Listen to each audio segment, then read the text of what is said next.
Hi hello friends, welcome back to our channel. ನಿನ್ನ ಜೊತೆ ನನ್ನ ಕತೆ ಒಂದೇ ಸೂಪರ್ ಡೂಪರ್ ಸಂಚಿಕೆ ನೋಡ್ಕೊಂಡು ಬರೋಣ. ಸಂಚಿಕೆ ಆರಂಭದಲ್ಲಿ ಏನಾಗುತ್ತೆ ಅಂತಂದರೆ, ಇಲ್ಲಿ ಅಜಿತ್ ಆಡಿರೋ ಮಾತುಗಳಿಂದ ಭೂಮಿ ಮನನೊಂದು ಲಕ್ಷ್ಮಿ ಮನೆಗೆ ಬಂದಿದ್ದಾಳೆ. ಅಜಿತ್ ಆಡಿದಂಥ ಒಂದೊಂದು ಮಾತು ಕೂಡ ಹಸಿ ಗೋಡೆಗೆ ಹಳ್ಳು ಬಡದಂತಾಗಿದೆ. ಹಾಗಾಗಿ ಭೂಮಿ ಮನಸ್ಸು ಅಲ್ಲೋಲ ಕಲ್ಲೋಲ ಆಗಿದೆ.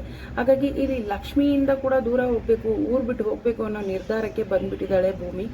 ಸೊ ಲಕ್ಷ್ಮಿ, ಭೂಮಿ ಏನು ಮಾಡ್ತಿದ್ಯಾ ನೀನು, ಯಾಕೆ ಹಿಂಗೆ ಆಡ್ತಿದ್ಯಾ ಅಂದಾಗ, ಇಲ್ಲ ಲಕ್ಷ್ಮಕ್ಕ, ನಾನು ಇಲ್ಲಿ ಇರೋಕ್ಕಾಗಲ್ಲ, ನಾನು ಊರು ಬಿಟ್ಟು ಹೋಗ್ತೀನಿ ಅಂತ ಬಟ್ಟೆ ಪ್ಯಾಕ್ ಮಾಡ್ತಾ ಇರ್ತಾಳೆ.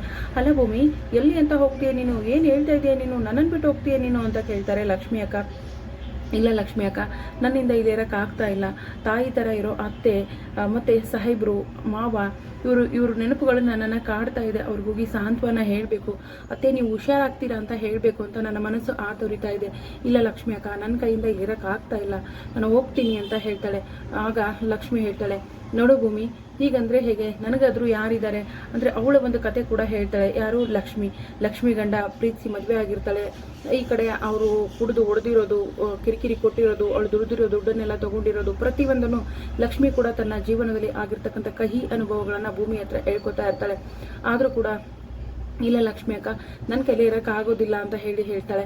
ಹೇಳ್ಬಿಟ್ಟು ಬಟ್ಟೆ ಪ್ಯಾಕ್ ಮಾಡ್ತಾಳೆ. ಸರಿ ಭೂಮಿ, ಎಲ್ಲಿ ಅಂತ ಹೋಗ್ತೀಯ ನೀನು ಇವಾಗ ಅಂತ ಕೇಳ್ತಾರೆ ಲಕ್ಷ್ಮಿ. ಗೊತ್ತಿಲ್ಲ ಲಕ್ಷ್ಮಕ್ಕ, ಬಸ್ಸು ಎಲ್ಲಿ ಹೋಗಿ ನಿಲ್ಲುತ್ತೋ ಅದೇ ನನ್ನ ಊರು ಅಂತ ಹೇಳ್ತಾಳೆ. ಬಸ್ ಹತ್ಕೊಂಡು ಹೋಗ್ತೀನಿ, ಎಲ್ಲಿ ನಿಲ್ತೀನೋ ಅದೇ ನನ್ನ ಊರು ಅಂತ ಹೇಳಿದಾಗ, ಅಲ್ಲ ಭೂಮಿ, ನೀನು ಈಗ ಮಾಡಿದ್ರೆ ಹೇಗೆ, ನನಗೆ ವೀರಣ್ಣ ಇದ್ರು, ವೀರಣ್ಣ ನನ್ನ ಕಾಪಾಡಿದ್ರು, ಈಗ ನನಗಾದರೂ ಯಾರಿದ್ದಾರೆ, ಅಷ್ಟಕ್ಕೂ ಸಾಹೇಬ್ರು ನಿಮ್ಮ ತಾಯಿನ ಬಿಡಿಸ್ತಾರ ಅಂತ ಕೇಳ್ತಾರೆ. ಖಂಡಿತ ಬಿಡಿಸ್ತಾರೆ ಲಕ್ಷ್ಮಿ ಅಕ್ಕ, ಸಾಹೇಬ್ರು ತುಂಬ ಒಳ್ಳೆಯವರು, ಒಂದ್ಸತಿ ಮಾತು ಕೊಟ್ಟರೆ ಖಂಡಿತ ಅದು ನೆರವೇರಿಸ್ತಾರೆ ಅಂತ ಹೇಳ್ಬಿಟ್ಟು ಮತ್ತೆ ಈ ರೀತಿ ಹೇಳ್ತಾಳೆ. ಅಂದರೆ ಅಜಿತ್ನ ಟೋಟಲ್ ಆಗಿ ಬಿಟ್ಕೊಡ್ತಾ ಇಲ್ಲ. ಇಲ್ಲಿ ಯಾರೋ ಮಾಡಿದ ತಪ್ಪಿಗೆ ಭೂಮಿ ಶಿಕ್ಷೆ ಅನುಭವಿಸುವಂತಾಗಿದೆ. ಆದರೂ ಕೂಡ ಅಜಿತ್ ಈ ರೀತಿ ಮಾಡಬಾರ್ದಾಗಿತ್ತು, ಮಾಡ್ಬಿಟ್ಟಿದ್ದಾರೆ.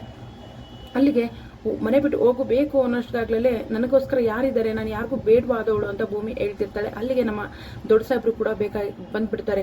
ಭೂಮಿ, ನೀ ನಮಗೆ ಬೇಕಾದವಳು, ನಮ್ಮ ಕುಟುಂಬದವಳು, ಗಂಡ ಹೆಂಡತಿ ಮಧ್ಯೆ ಏನೇ ನಡೆದಿರ್ಬೋದು ಅದನ್ನ ಮರ್ತು ಬಿಡಬೇಕು. ನೋಡು, ನಿಮ್ಮ ಮಧ್ಯೆ ಏನಾಗಿದೆ ಅಂತ ಹೇಳಿದ್ರೆ ಅವನು ಕೂಡ ಮೌನವಾಗಿರ್ತಾನೆ, ನೀನು ಹಾಗೆ ಇರ್ತೀಯ.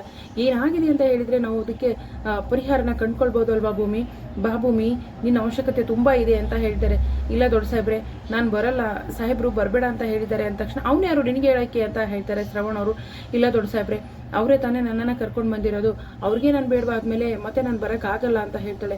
ಆಯಿತು ಭೂಮಿ, ಅದೇನೇ ಇರಲಿ, ನಾನು ಮಾತಾಡ್ಕೊಂಡು ಬರ್ತೀನಿ, ಅಲ್ಲಿ ಗಂಟ ನೀನು ಎಲ್ಲೂ ಹೋಗಬಾರ್ದು ಅಂತ ಶ್ರವಣ್ ಅವರು ಕೂಡ ಭೂಮಿಗೆ ಹೇಳ್ತಾರೆ. ಸೊ ಭೂಮಿ ಶ್ರವಣ್ ಅವ್ರ ಜೊತೆ ಹೋಗ್ತಾಳೆ. ಸಂಗೀತಮ್ಮ ಹುಷಾರಾಗ್ತಾಳೆ, ಮತ್ತೆ ಸಂಗೀತಮ್ಮನಿಗೆ ಸಾಂತ್ವನ ಹೇಳ್ತಾಳೆ ಅಂತ ಅನ್ಕೊಂಡ್ವಿ. ಬಟ್ ಅದು ಆಗಲಿಲ್ಲ. ಭೂಮಿ ಖಂಡಿತವಾಗಿ ಬರಲ್ಲ ಅಂತ ಹೇಳ್ಬಿಡ್ತಾಳೆ. ಯಾಕಂದ್ರೆ ಅಷ್ಟು ಏನಂತಂದ್ರೆ, ನೀವು ನಿಮ್ಮ ತಾಯಿ ಕೊಲೆಗಾರ್ತಿ, ನಿಮ್ಮ ತಂದೆ ಒಬ್ಬ ಕುಡುಕ, ನೀನು ಹೇಗೆ ಒಳ್ಳೆಯೊಳಗಕ್ಕೆ ಸಾಧ್ಯ ಅಂತ ಎಲ್ಲ ಮಾತಾಡಿರ್ತಾರಲ್ವ ಅಜಿತ್ ಅವರು. ಸೊ ಹಾಗಾಗಿ ಆ ಒಂದು ಮಾತುಗಳು ಭೂಮಿಗೆ ಮನಸ್ಸಿಗೆ ತುಂಬಾ ನಾಟುಬಿಟ್ಟಿದೆ. ಹಾಗಾಗಿ ಅವಳು ಹೋಗೋಕ್ಕೆ ಇಷ್ಟಪಡ್ತಾ ಇಲ್ಲ.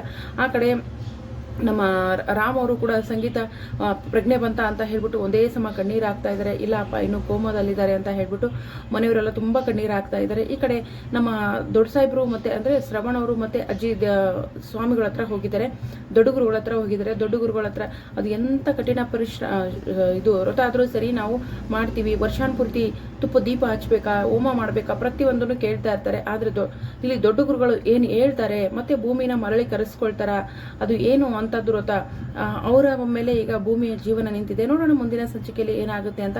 ಆದ್ರೂ ಕೂಡ ಅಜಿತ್ ಅವರು ಇಷ್ಟು ಕೆಟ್ಟದಾಗಿ ಮಾತಾಡಬಾರ್ದಾಗಿತ್ತು, ಮಾತಾಡ್ಬಿಟ್ಟಿದ್ದಾರೆ. ಪಾಪ ಭೂಮಿಗೆ ಎಲ್ಲಿಲ್ಲದ ನೋವಾಗಿದೆ.